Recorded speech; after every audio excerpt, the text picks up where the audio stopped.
Kita baca tauhid dulu ya.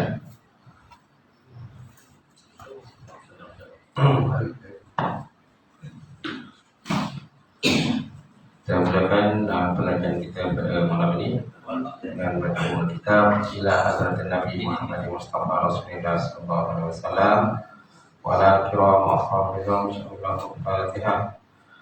A'udzu billahi minasy syaithanir rajim.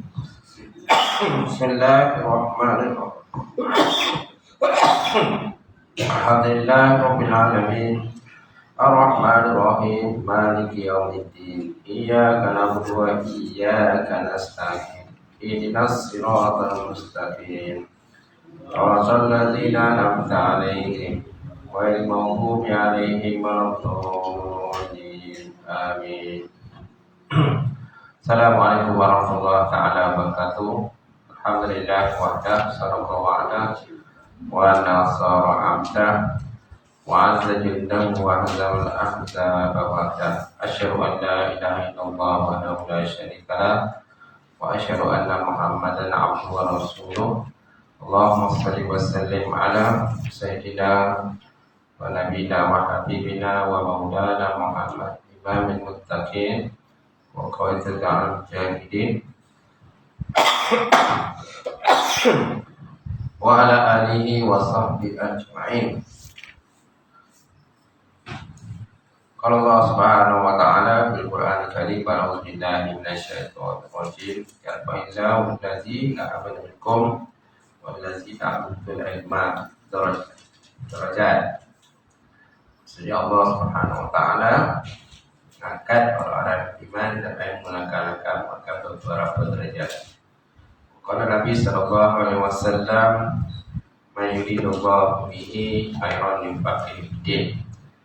Maksudnya barang siapa dikenaki Allah Ta'ala berkebajikan dan amal dalam agama, yang mati sediakan Tuan Imam, surya sediakan Tuan Bilal, Laila dan Imam petugas soalnya pengurusi surau, jatah kuasa surau, sidang jamaah muslimat, mukminin mukminat Allah. Alhamdulillah kita berjanji, kita syukur kepada Allah Ta'ala kena lipat bendera rahmat daripada Allah. Kita dapat bersama sekali lagi tentang pada malam ni. Jadi malam ni kemudahan kita baca bab tauhid lah, sebab dia orang minta tauhid kan. Jadi tak nak kita baca lah sikit, nanti lepas kita sambung dekat. Boleh? InsyaAllah. Jadi kita lihat pada sifat 20. Sifat 20 mana sifat yang wajib bagi Allah Ta'ala ada 20. Yang pertama wujud, yang kedua qidam, yang ketiga baqa, yang keempat mukhalafatu ta'ala lil hawadis, yang kelima qiyam ta'ala bin nafsih, dan yang keenam itulah wahdaniyah. Yang ketujuh kudrah, ke-8 iradah, ke-9 ilmun, ke-10 hayat, kemudian ke-11 sama, ke-12 basar, dan ke-13 kalam. Kemudian qaulu ta'ala qadiran, qaulu ta'ala muridan, utulah hayyan, sami'an, basiran, mutakalim. Semua ada 20 sifat wajib Allah Subhanahu wa ta'ala. Wujud namanya sifat nafsiyah. Kemudian qidam sampai kepada wahdaniyah, itu namanya sifat salbiyah. Sifat salbiyah. Dan kudrat sampai kalam, namanya sifat ma'ani. Kemudian kalau ta'ala qadiran, muridan, dan sampai mutakaliman, itu namanya sifat ma'nawiyah. So daripada 20 itu terpecah pada 4 sifatan. Kenapa dinamakan sifat salbiyah? Sifat salbiyah dinamakan juga dengan sifat subutiyah, sifat yang disandarkan kepada zat itu sendiri, pada zat Allah Ta'ala. Sifat yang disandarkan pada zat itu sendiri. dan bukan kepada yang lain. Sebab namanya sifat nafsiyah. Nafsi makna dirilah, diri. Subut maknanya tetap. Yang kedua sifat salbiah. Jadi sifat nafsiyah tadi ada satu saja, tidak wujud. Kemudian sifat salbiah ada 5. Mulai daripada kidam, baqah, halafatu ta'ala, hawadis, qiyamah ta'ala bi nafsi, dan wahdaniyat. Itu namanya sifat salbiah. Salbiah, salah. Atau istilah lain namanya sifat adamiyah. Adamiyah, adam. Mana ada, mana adanya, mana tiada. Mana sifat yang menafikan kekurangan bagi zat. Zat sifat Allah Ta'ala itu. Kemudian sifat ma'ani. Ma'ani dimulai daripada kudrah, iradah, ilmu, hayat, sama, asal, kalam, namanya sifat ma'ani. Dinamakan juga dengan sifat wujudiyah, mana sifat yang tetap ada pada zat Allah Ta'ala. Kemudian Qaulun Ta'ala qadiran, muridan, hayat, sami'an, basiran, mutakaliman. Itu namanya sifat haliyah. Sifat haliyah, sifat yang melazimi sifat ma'ani, lagi tetap ada pada zat Allah Subhanahu wa Ta'ala. Baik. So, bagaimanakah hakikat sifat nafsiyah? Bagaimana hakikat sifat nafsiyah? Hakikat sifat nafsiyah itu ialah sifat disandarkan kepada zat itu sendiri, zat Allah Ta'ala lah, dan tiada menunjukkan kepada mana lain, hanya merujuk kepada zat Allah Subhanahu wa Ta'ala. Itulah sifat wujud. Wujudlah. Kemudian sifat nafsiyah. Nafsiyah ada satu, iaitulah wujud. Wujud itulah yang dikatakan nafsiyah. Mana nafsiyah, mana diri. Nafsi, mana dirilah.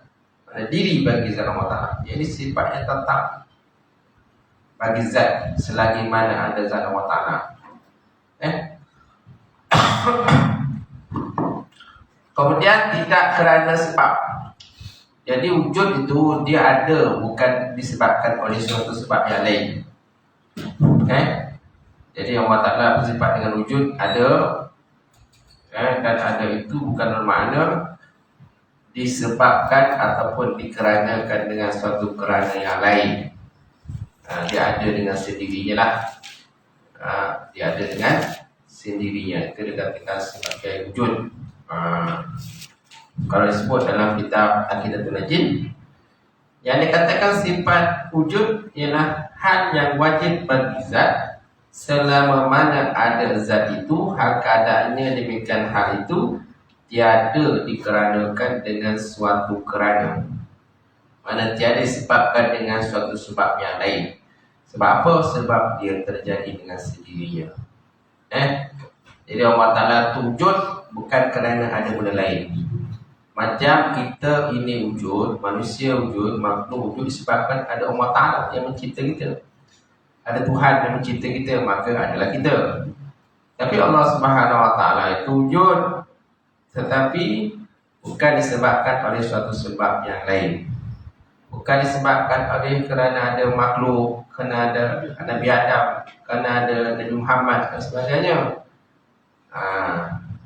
Mana bukan dikeranakan dengan suatu kerana, tetapi dia memang wujud dengan sendirinya.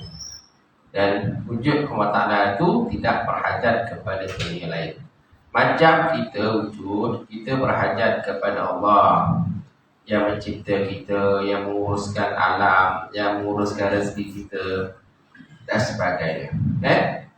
Itu sebabnya wujud ialah hal yang wajib bagi zat selama mana ada zat itu, hal keadaannya demikian hal tadi tiada dikeranakan atau disebabkan dengan suatu sebab. Macam tu.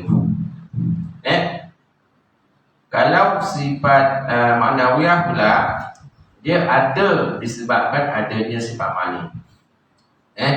Sifat kalau Ta'ala qadiran. Kenapa keadaan Allah Ta'ala itu yang berkuasa? Kerana adanya sifat ma'ani, itu sifat kudrah. Jadi juga kalau Ta'ala muridan, keadaan Allah Ta'ala itu berkehendak. Kan? Jadi adanya sifat perbuatan yang ada pada Allah Ta'ala itu hak keadaan berkenaan tadi disebabkan oleh kerana adanya sifat ma'ani, itulah iradah. Itulah sifat iradah. Kan? Jadi baik. Sebelumnya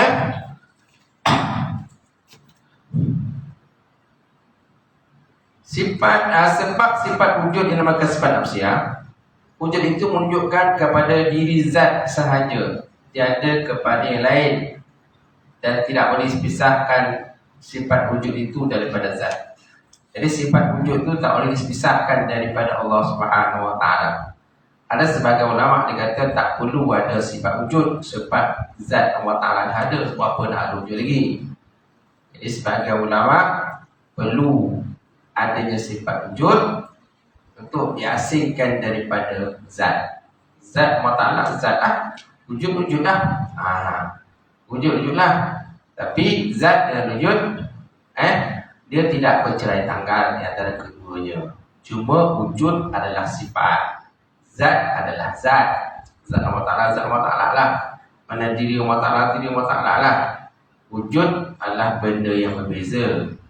Sebab apa? Sebab wujud ini dia sebenarnya menempel lah kepada zat Allah Ta'ala itu. Tetapi walaupun menempel, dia tidak bercerai tanggal daripada zat Allah Subhanahu Wa Ta'ala itu. Baik, kemudian wujud maksudnya ada. Allah Ta'ala bersifat wujud, bermakna Allah Ta'ala itu ada dan tiada siapa yang menjadikannya. Kewujudannya tiada permulaan dan tiada kesudahan. Apa dalil Allah Ta'ala bersifat wujud? Seperti Allah Ta'ala sebut dalam Quran, dia kata ya ayyuhallazina aminu billah wa rasulihi wal kitabil ladzi nazzala ala rasuli wal kitabil ladzi anzala ala mika wa man yakfur billah wa malaikatihi wa kutubihi wa rusulihi wal akhir faqad dhalla dhalalan mubina. Maksudnya wahai orang beriman, berimanlah kamu dengan Allah. Aminu billah, berimanlah kamu dengan Allah. Wa rasulihi, dan rasulnya, dan kitab yang telah turunkan di atas rasulnya, dan kitab-kitab yang turunkan sebelum daripada kamu Muhammad, seperti suhuf kan, suhuf yang turunkan kepada para nabi. Wa man yakfur billah, barang siapa yang kufur dengan Allah dan para malaikat dan kitab dan rasul-rasul dan akhirat, maka sungguhnya mereka itu adalah sesat, akan sebagai sesat yang nyata. Gitu. Kemudian dalil sifat wujud lagi Allah Ta'ala ialah fa wa rabbis samawati wal ardi innahu lahaqqun mislama annakum tantiqun. Maksudnya demi Tuhan langit dan bumi, sesungguhnya apa yang tersebut itu tetap benar. Tak patut diragukan sebagaimana tidak patut diragukan. Benarnya kamu dapat berkata-kata. Atau dari Quran lah. Ataupun Allah Ta'ala sebut qul huwallahu ahad, Allahus samad, lam yalid wa lam yulad wa lam yakul lahu kufuwan ahad. Kata ulama yang Muhammad, Allah Ta'ala itu esa kan. Allahus samad, Allah tempat penumpuan sekalian makhluk. Lam yalid wa lam yulad, tidak beranak dan tidak diperanakkan. Dan Allah Ta'ala sebut dalam Quran, dalil Allah Ta'ala itu wujud. Antaranya wala in sa'altahum man khalaqas samawati wal ard la yaqulunna Allah. Kalau kamu tanya kepada orang kafir musyrikin itu, siapa yang cipta langit dan bumi, nescaya mereka akan menjawab apa? Mereka akan kata Allah lah. La yaqulunna Allah. Di mana di kalangan kafir musyrikin Mekah pun mereka juga mengakui Allah itu wujud. Cuma daripada segi peribadatan mereka bercanggah dengan apa yang diajarkan oleh baginda Rasulullah sallallahu alaihi wasallam. Baik, itu dari Quran. Kemudian dalil akli, dia ada dua ni. Pertama dalil nakli. Nakli ni ayat Quran lah. Akli mana dalil pada sudut akal. Daripada surah akal. Apa daripada surah akal Allah Ta'ala wujud? Dalilnya ialah alam inilah. Alam ini dan sifat-sifatnya adalah baharu. Ada yang menjadikannya. Jikalau tiada yang menjadikan alam ini, nescaya berlaku dua perkara yang membawa kepada ada dan tiada. Jika kedudukannya adalah sama, maka demikian itu mustahil. Mustahillah. Kenyataan bahawa alam ini menjadi dalil wujud Allah Ta'ala kerana alam ini tidak boleh terjadi dengan sendirinya. Hakikat alam dah ada dan terbentang luas, kan? Sesuai mata memandang, kita melihat kiri kanan, depan belakang dan sebagainya, sudah wujudnya alam. Semana alam ini telah dicipta oleh Allah Subhanahu Wa Taala. Sesuatu yang dicipta mustahil ada tanpa pencipta, kan? Rumah mustahil ada rumah tanpa pembuat rumah. Kasut mustahil wujudnya kasut tanpa pembuat kasut. Kereta mustahil ada kereta tanpa pembuat kereta. So setiap benda yang wujud mesti ada pencipta lah, orang yang membuatnya, kan? Jadi mustahil alam yang begitu luas terbentang yang teratur perjalanannya. Alam yang berjalan dengan teratur ini ada siang malam silih bergantian. Siang malam silih berganti. Ada masanya hujan, ada masanya panas. Kemudian ada pula negara yang 4 musim. Ada negara 4 musim, dia ada musim luruk, ada musim panas, ada musim bunga dan ada musim dingin, kan? So siapa yang menguruskan 4 musim? Siapa yang menguruskan 4 musim? Kalau bukan Allah, kan? Mesti ada satu zat yang hebat yang menguruskan alam. Jadi kemudian kita matahari, kan, dia akan berpusing, kan, sehari semalam tu 24 jam. Betul? 20. Siapa yang uruskan 24 jam? Kenapa 24 jam? Kalau 3 jam kan boleh. Kalau 3 jam kan boleh. Sehari semalam 23 jam. Sehari semalam katanya 20 jam, ya kan cukup. Tapi Allah Ta'ala telah mengatur sehari semalam 24 jam. Dan benda itu terus berlalu daripada sejak wujudnya alam sampailah sekarang masih berlaku 24 jam sehari semalam. Okey? Kemudian begitu juga dengan bulan. Bulan kita ada 12 bulan, betul? Kita ada 12 bulan dalam masa setahun. Betul tak? Ada tak 13 bulan, 14 bulan? Tak ada. Isi ada 12 bulan. Itu semua telah diaturkan oleh Allah Subhanahu Wa Taala. Juga wujudnya gerhana. Kita ada gerhana matahari dan gerhana bulan. Ada masa gerhana matahari, ada masa gerhana bulan. Siapa yang menguruskannya? Allah yang menguruskan. Tidak boleh kita sendiri yang menguruskan gerhana. Aku nak jadikan gerhana lagi ni. Tak boleh kita nak menguruskan gerhana. Gerhana dalam hati masing-masing bolehlah, tapi dalam gerhana yang matahari dan bulan kita tak boleh urus oleh Allah Ta'ala. Baik. Jadi sebelum alam ciptakan, dia menepati di antara ada dengan tiada. Sebelum alam ciptakan, dia menepati di antara ada dengan tidak. Tiadalah. Dia umpamakan seperti timbangan ataupun neraca yang mempunyai berat yang sama kiri dan kanan. Contohnya berat kanan contohnya 50 kilo, berat kiri 50 kilogram. Okey. Maknanya alam ini menepati dengan antara ada dengan tiada mana sebelum dicipta. Selepas dicipta maka alam berwujud. Alam wujud maknanya dia akan berat salah satu daripada timbangan tadi. Contohnya kalau belah kiri ini wujud, alam tak wujud, sebelah kanan alam wujud. Jadi bila alam wujud maka sudah tentu pemberat yang belah kanan lebih berat daripada yang sebelah kiri lah. Sebelah kiri.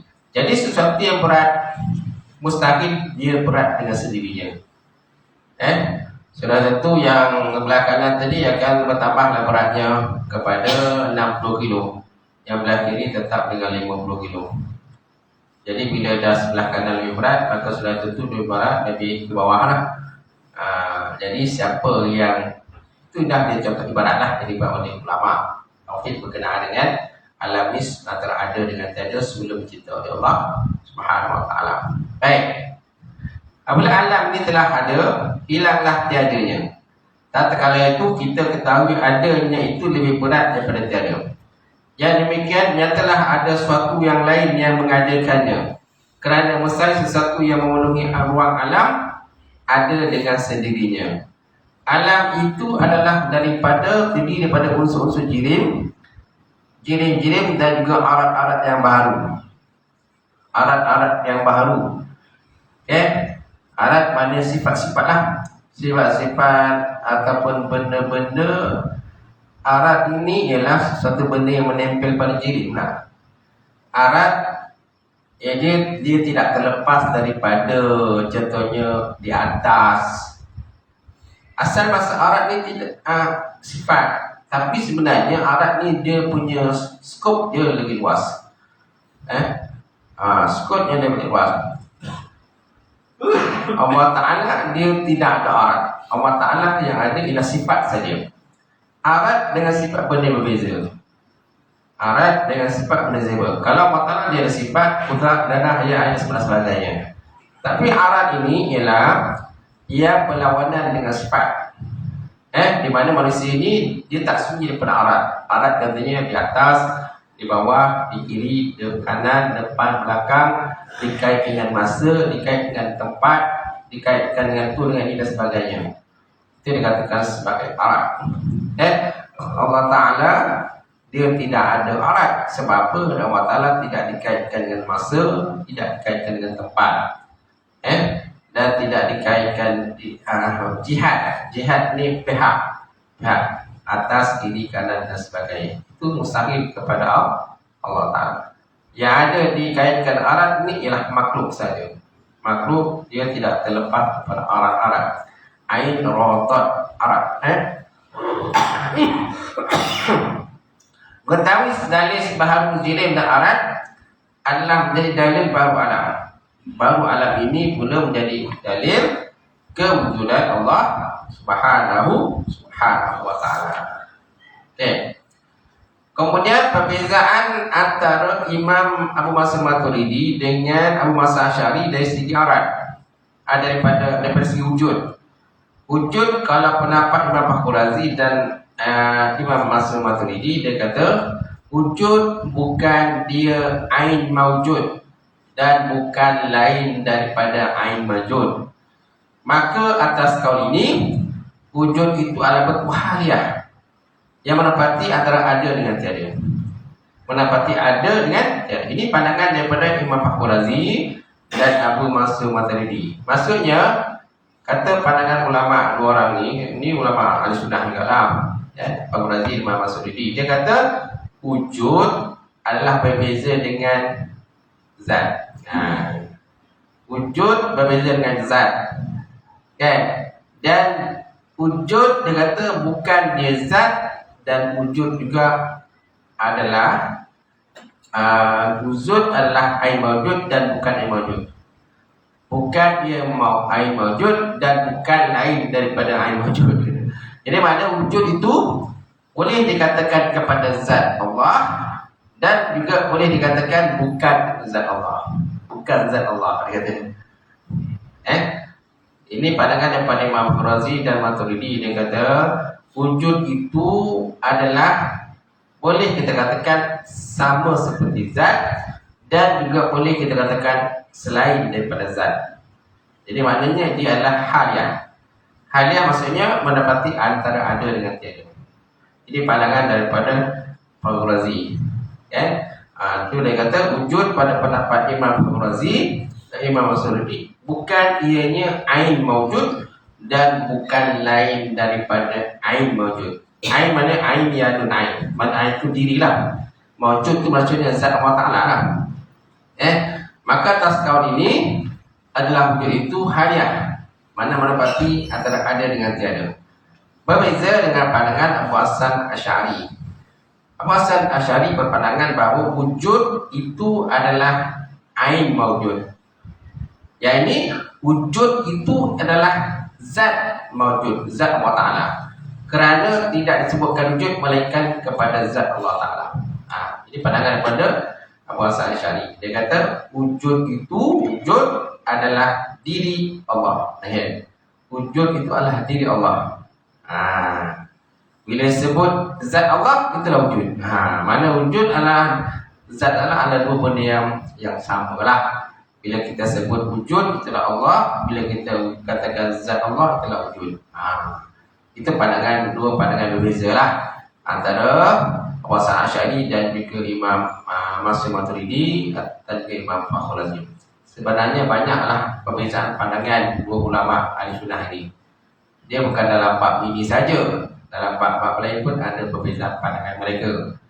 Contohnya Abu Mansur Maturidi menjadikan sifat yang wajib mu'talah itu 20.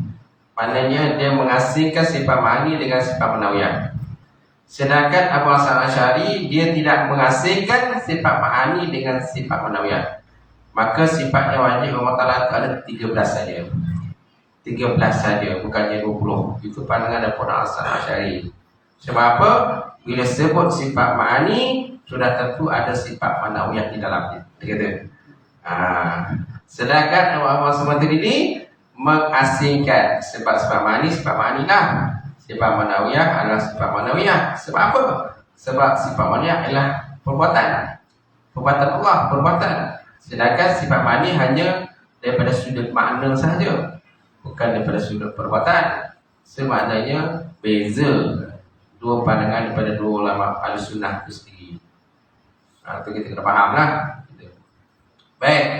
Jadi kedua pandangan ini benar, sama ada daripada Abu Hasan Asy'ari dan juga Abu Mansur Maturidi. Dua-duanya adalah benar. Dua-duanya ulama Ahlussunnah wal Jamaah. Wallahu a'lam.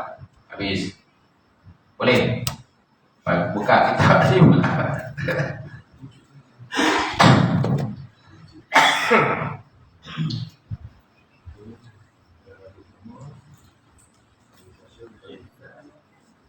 Lupa pula saya nak apa tadi, check-in tadi. Kena habis lah.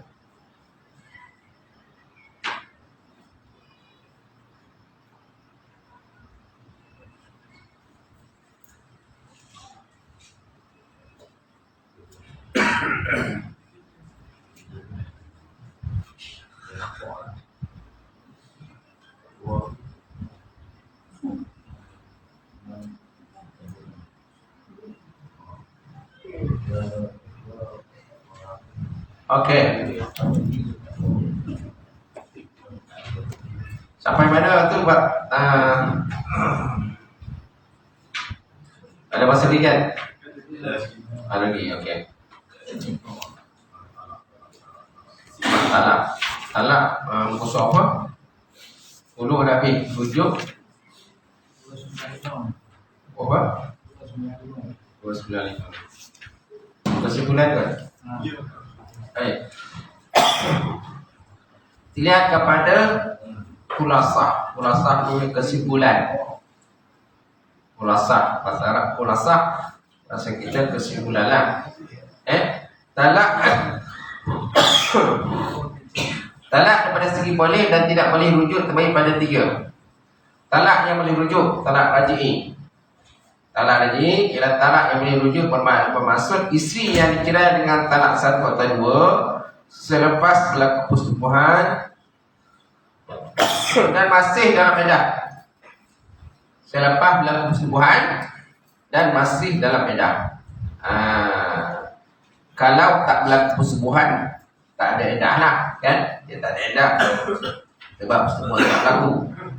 Ini masalahnya berlaku persetubuhan, kemudian diceraikan dengan talak 1 atau talak 2, kan? Kemudian masih dalam iddah.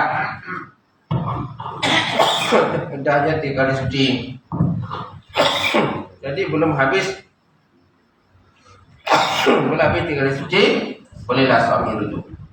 Hukumnya suami boleh rujuk kepada isteri berdasarkan akad nikah dan mas kahwin yang terdahulu dengan kehendak suami itu sendiri.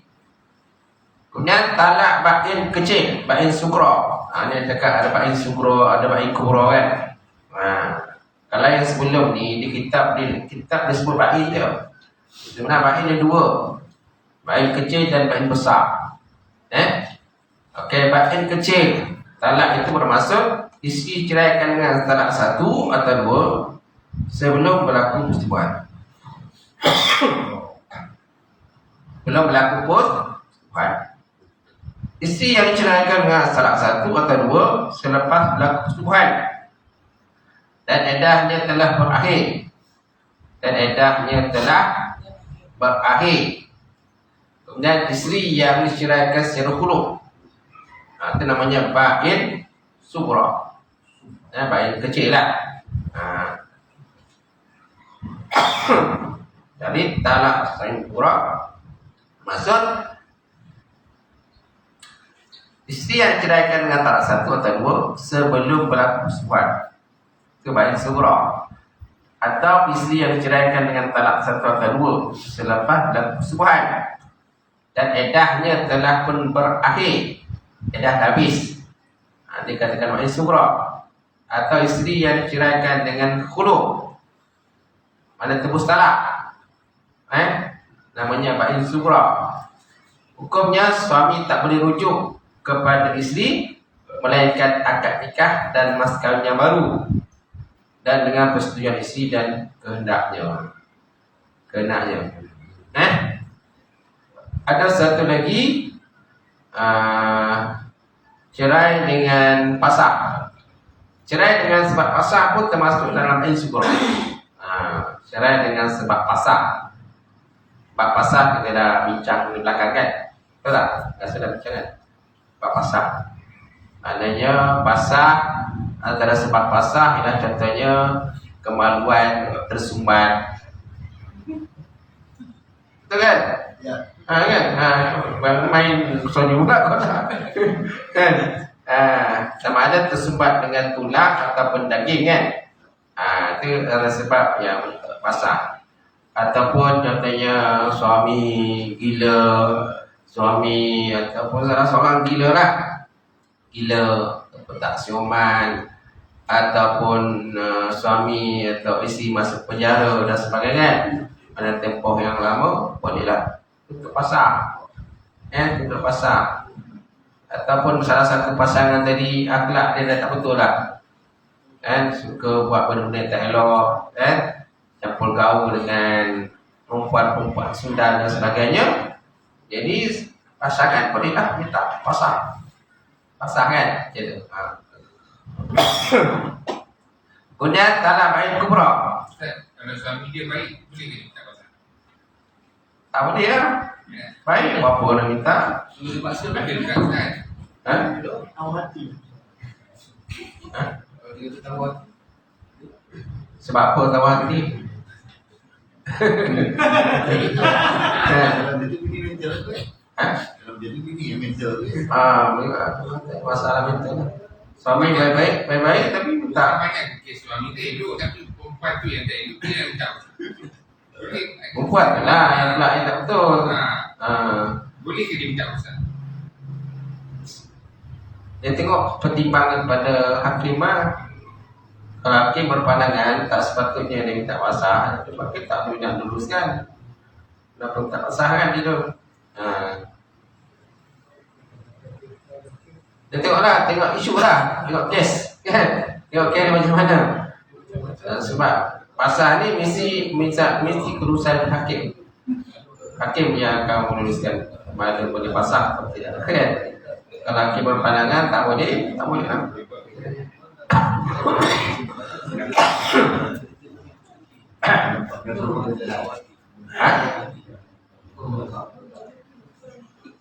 Parti pucuk pun boleh minta pasang kan? Kan itu dah pinjam.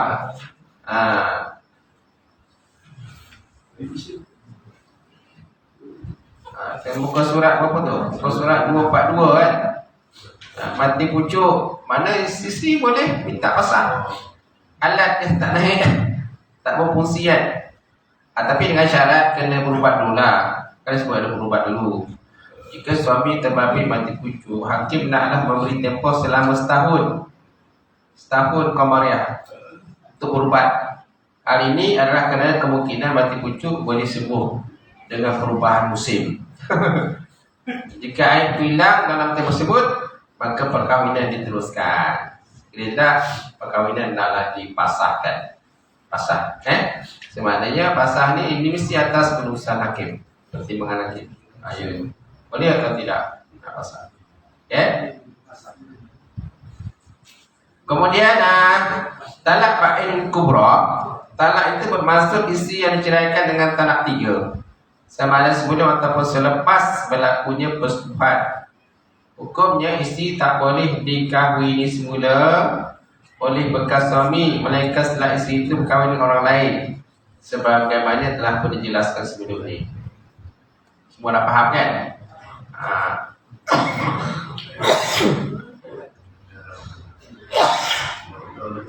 Kemudian perkara yang menyerupai talak.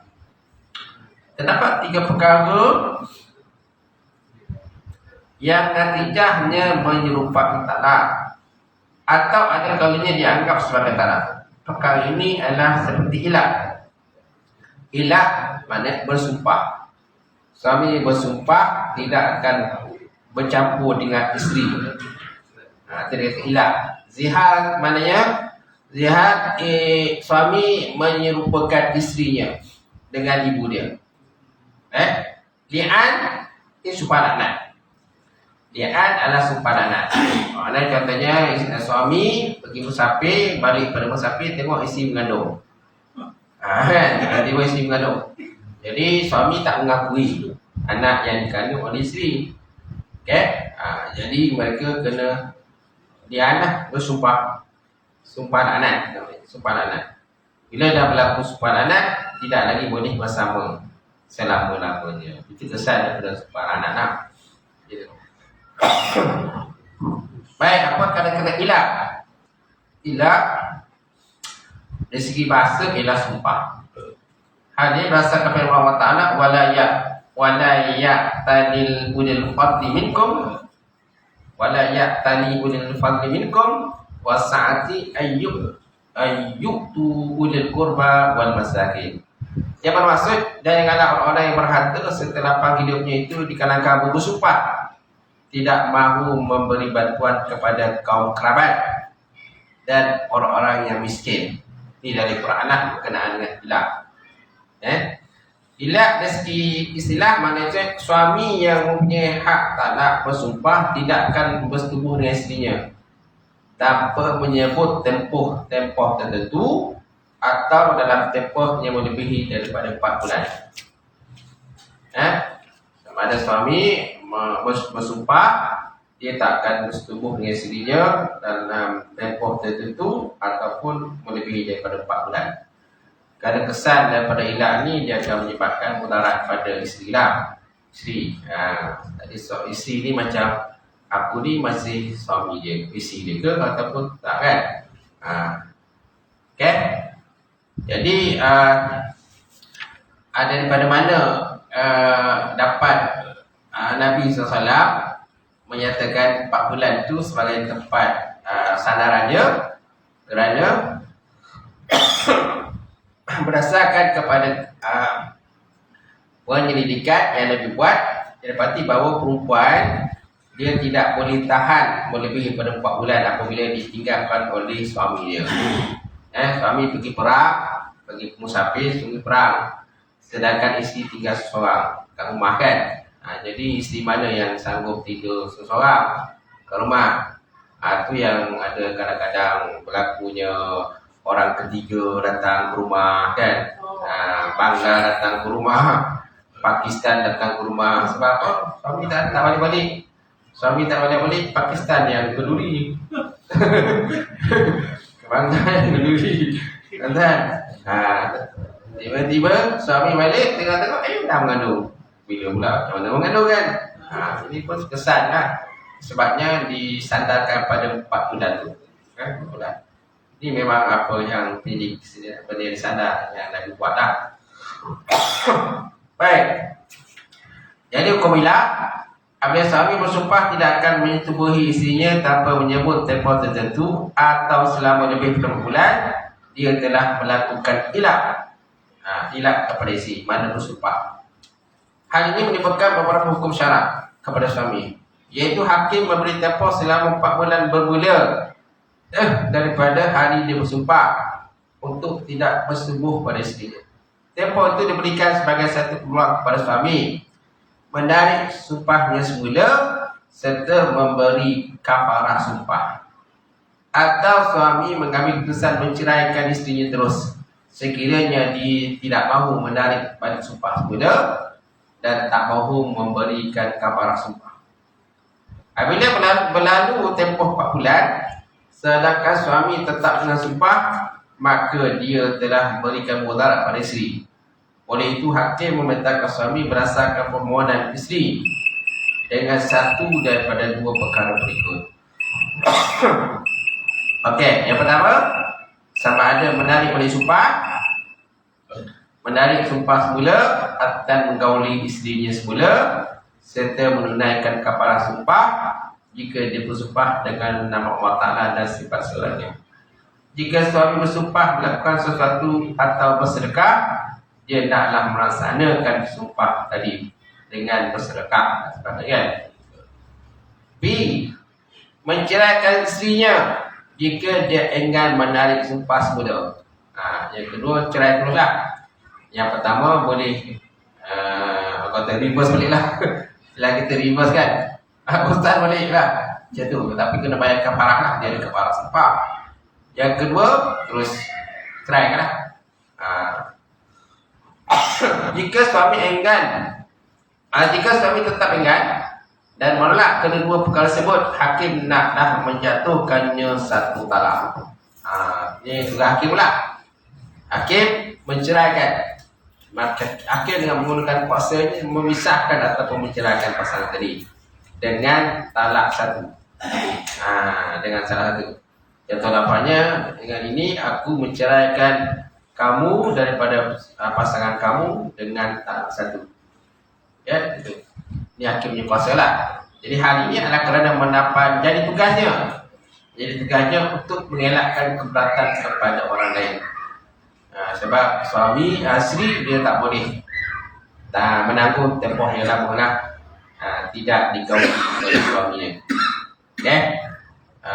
Macam tak ada suami kan. Sedangkan suami ada tapi macam tak ada kan. Lebih baik cerai gitu.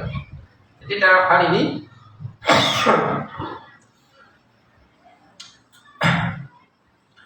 hal ini tiada cara lain untuk mengelak keberatan tersebut melainkan hakim mentalaknya bagi pihak suami.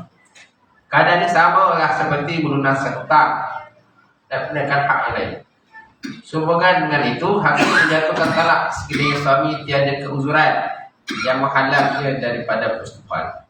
Jika terdapat keuzuran seperti suami sakit atau seumpamanya, suami diminta menarik balik sumpah hilangnya semula dengan berkata, apabila aku mampu melakukan persetubuhan, aku menarik sumpahku semula. Aku menarik sumpahku semula. Hal ini berdasarkan firman Allah Ta'ala, lillazina yu'tuna min nisa'ihim tarabbusu arba'ata asyhurin fa in fa'u fa innallaha ghafurur rahim wa in azam talaq fa innallaha samiun alim. Yang bermaksud kepada orang-orang yang bersumpah tidak akan mencabuli isi-isi mereka diberi tempoh 4 bulan. Setelah itu jika mereka kembali mencampurinya, maka sesungguhnya Allah Ta'ala Maha Pengampun lagi Maha Pengasih. Dan jika mereka berazam hendak menjatuhkan talak, menceraikan isteri, maka sesungguhnya Allah Ta'ala Maha Mendengar lagi Maha Mengetahui. Ketiga hadis Nabi SAW daripada Ali radhiyallahu ta'ala anhu qala yaqul idza ala rajulan min imratihi lam yaqa alaihi talaq wa in madat al-arba'atu asyhur hatta yuqafa wa imma ayyutallaqa wa imma ayyafi'a. Yang bermaksud daripada Ali katanya, apabila suami melakukan ilak pada isteri, talak tidak jatuh walaupun telah berlalu 4 bulan sehingga suami membuat keputusan sama ada menceraikannya ataupun menggauli isteri semula. Hadis yang sama juga telah diriwayatkan oleh Ibnu Umar. Maka hukum ilak itu tentunya tidak diputuskan berdasarkan pendapat. Oleh itu hadis ini merupakan hadis marfu' kepada Rasulullah SAW. Ada hadis yang disandarkan kepada Nabi lah, marfu'. Dia ada di marfu', ada di mauquf, ada di maqtu'. Ada hadis disandarkan kepada sahabat, ada hadis disandarkan kepada tabi'in dan sebagainya. Macam hadis marfu' ni hadis yang disandarkan terus kepada baginda Rasulullah SAW. Itulah tadi tidak datang termasuk sihat. Wallahu a'lam bishawab. Yang kata daripada anak siapa nak tengok dalam lahir kena mengandung kan kena cerai anak siapa nak tengok Anak jaga. nah Perempuan lah. Perempuan tu mengaku tak nak dia. yang suami itu memang tak Suami tak mengaku. Sebab dia dah hilang. Sumpah. Nanti kita masuk sumpah hilang tu. Li'an ni. Li'an. Nak tak masuk lagi. Li'an masuk lagi. Kita baru hilang. Lepas tu kan zihar. Lepas tu nanti baru masuk dengan apa tu? Li'an. Li'an mana sumpah kan? Mana suami bersumpah sebanyak 5 kali menafikan anak dia. Isteri pula bersumpah sebanyak 5 kali. Maknanya mendakwa itu anak suami dia. Itu anak suami dia.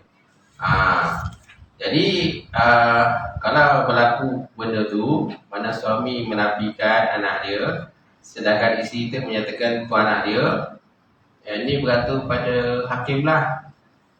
Siapa yang diberi kuasa untuk menjaga anak. Biasanya pada perempuan lah. Hak menjaga anak kan.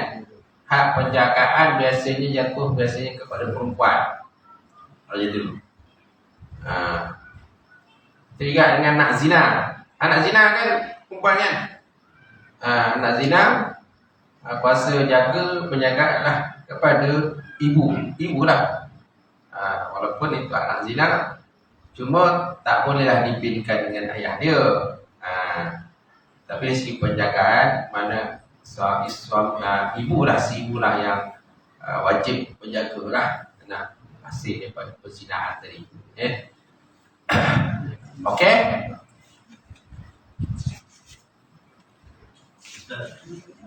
Kafarah juga, kafarah sumpah. Maksud kafarah sumpah. Kafarah sumpah. Dia tak ada sebut ni kan? Oh, dia tak ada sebut. Tapi dia setahu kitab dia sebut kena kafarah sumpah. Saya terlupa lah apa kafarah dia. Sama ada memerdekakan dia sama macam kifarah zihar juga lah. Lupa kifarah zihar. Ada kifarah zihar kena merdekakan hamba, tak boleh merdekakan hamba, contohnya berpuasa kan, dia tu. Kalau kifarah zihar ada muka surat 304 tu, 304 contohnya kifarah zihar memerdekakan seorang hamba yang mukmin yang tiada sebarang kecacatan yang boleh menjalankan usaha dan kerjanya. Yang kedua, jika tiada hamba, sebagaimana yang hadis sebut, suami yang tak mampu mendekatkannya naklah berpuasa selama 2 bulan berturut-turut. Jika suami tak mampu, maka naklah beri makan bagi miskin kan? 6 orang miskin. Setiap orang secupak makanan asasi keluarga. Jadi lebih kurang macam tu lah. Untuk bilak ni sama juga keparah dia. Macam tu. Okay, ada perbezaan sedikit lah. Cuma dia tak sebut lah kitab ni. Sebab kitab dia sebut tentang kifarah bilak. Wallahu a'lam bishawab. Baik. Alhamdulillah bismillahirrahmanirrahim. Alhamdulillah rabbil alamin wassalatu wassalam ala asyrafil mursalin wa ala alihi washabbihi ajmain. Allahumma zidna ilman nafi'an wa yaqinan sadiqan wa ala mutaqabbala. Rizqan halalan mubarakatan katsiran wa wasi'an nafatan ya alim. Wa lana qulubana bi nuri ma'rifatika wa tamam falifin. Allahumma faqina bidin, Allahumma faqina bidin. Allahumma ja'al hadza jamal ma'ruma wa tafarraqana min ba'di tafarraqan ma'suma. Rabbana atina fid dunya hasanah wa fil akhirati hasanah wa qina azabannar. Subhana rabbika rabbil izzati amma yasifun wa salamun alal mursalin. Qabalallahu minkum.